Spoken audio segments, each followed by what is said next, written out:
Well, the West Ada School District, the board, I should say, held their only May meeting last night. A pretty run-of-the-mill get-together as it was. However, there would be a continued discussion of a changing of a district policy. The district policy concerning content-neutral materials in classrooms. The same policy the district applied in asking a Lewis and Clark Middle School teacher to remove an "Everyone is welcome here" poster from her classroom because, she was told, it was an opinion and not everyone believed it.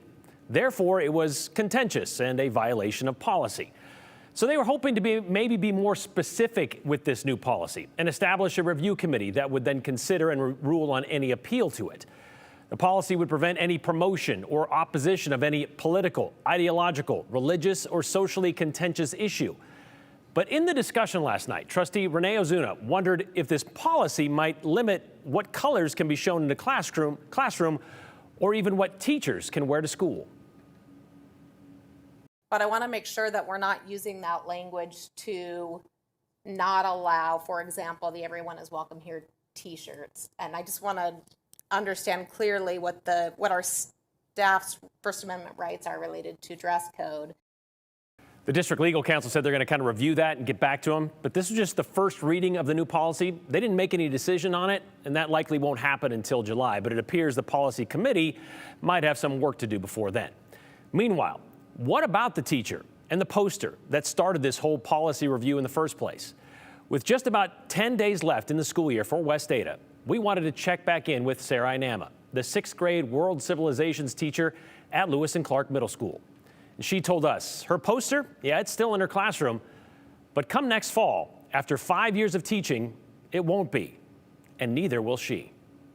There were 2 of them. The problems with Sarah Inama's posters, how long have those been up in your classroom? Probably 4 years. Began in early February. My building administration came to me during my lunch period and told me that they needed to be taken down by the end of the day. They told me that they were in violation of district policy because in today's political environment, they're considered a personal opinion. However, in Sarah's opinion, they weren't. And so I went back into my classroom and put it back up. And I emailed my principal and said, I don't agree. I don't agree that this is a personal opinion. I feel like this is the basis of public education. On February 25th, West Ada's chief academic officer, Marcus Myers, provided the policy explaining the district's decision.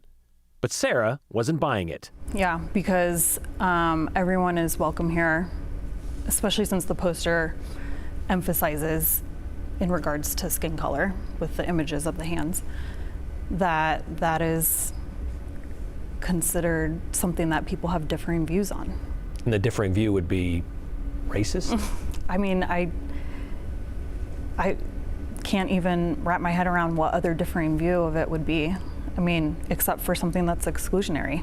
Exclusionary? Yeah, I have heard people say racist things to Abby. We would learn in the following days, would go far beyond removing inclusive posters in the West Ada School District. Were you being singled out because of the color of your skin? Were you were you called names? Those kind of things? Yeah, like when I'd walk in the hallways or wherever I was, I would constantly be hearing the N-word either to me or to someone else.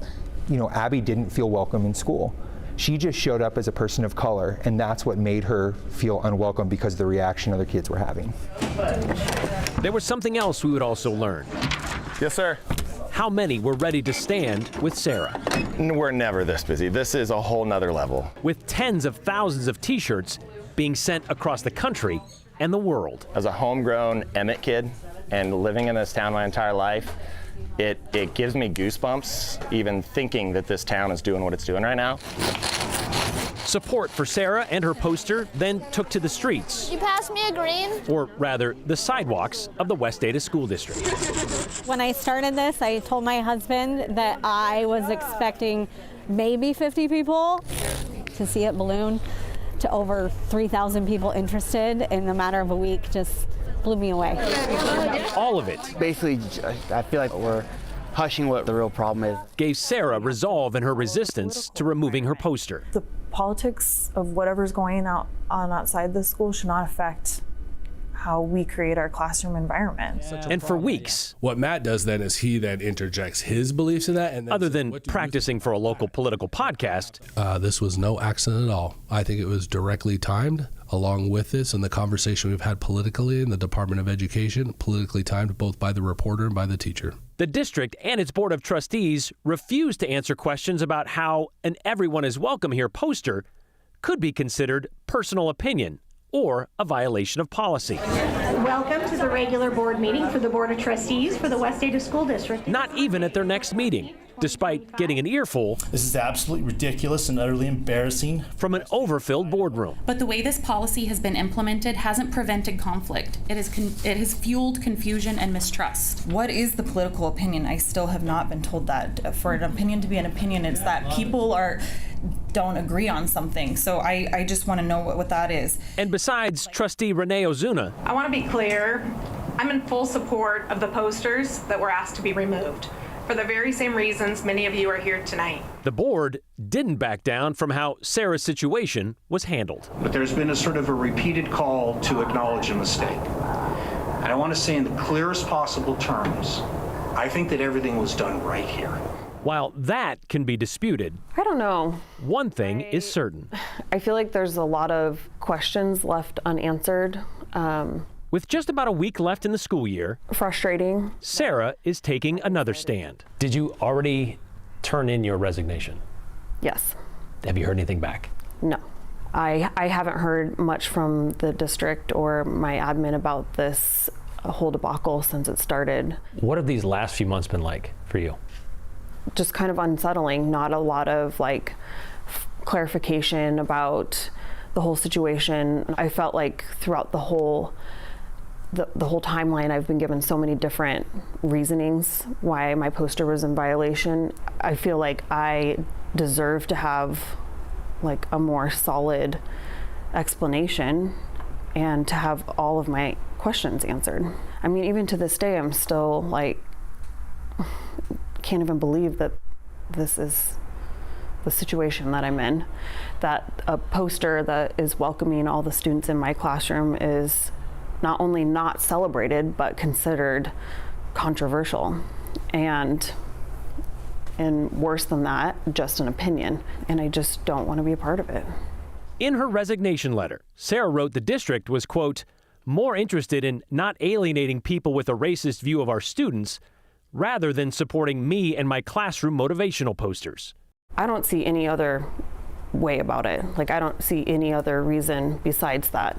I don't know why else they would ever find this message or this poster or the visuals on it to be controversial in any way, unless they were recognizing racist sentiments or racist opinions from people. Have you told your students about your resignation? Yeah. How'd that go? They write notes in some of their classes and deliver to their teachers, and I have them fill out kind of an end of the year reflection on, what they learned in my class that they thought was fun and cool. And a lot of them have said they have learned that it's important to stand up for what you believe in. So if that's a lesson that they learned inadvertently in my class, then I'm proud of that. And that sometimes adults are wrong. From the beginning, with the avoiding of answering questions, it seemed like the school district would rather Sarah and her poster predicament would just go away. Is that what's happening now? Is it just going away? I hope not. I hope that they can figure out a way to look at messages of inclusion and the celebration of diversity of the students that are in our schools and realize that that is not something to be fearful of. That is not something to deem controversial for whatever reason. It's beautiful. It's the kids of this country. It's the kids in this community, and it's people's children. And we're here to teach all of them. What are you going to do with the poster? It's the last thing on my walls right now. I think it will be the last thing I take down.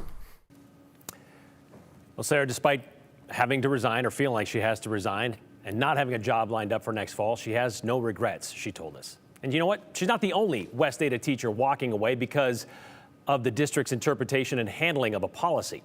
After 15 years, 3 degrees, 2 Teacher of the Year awards, and more than 1,000 students in her classroom, Narissa Armstrong has also decided to call it quits. The Meridian Middle School teacher wrote a scathing 3-paragraph resignation letter to the district last month. "You've made it extraordinarily clear that diversity is not welcome here," she wrote. "Further, you have reinforced that educators and parents who stand against this intolerance will be maligned and dismissed. Therefore, I am not welcome here either. I will no longer give my heart, time, expertise, and career to a district that disregards the basic tenets of a pluralistic democracy and public school system." Like Sarah, next Friday will be Narissa's last day as a West Ada teacher. And like to have every single time we've asked them, the West Ada School District declined an interview today, this time calling it a personnel matter. So will this be the last time we hear about everyone is welcome here? Well, we'll see. We do know the T-shirts, well, they're being worn around the globe. And there's a good chance the topic could come up again in the fall when 2 of the 5 board positions are up for election.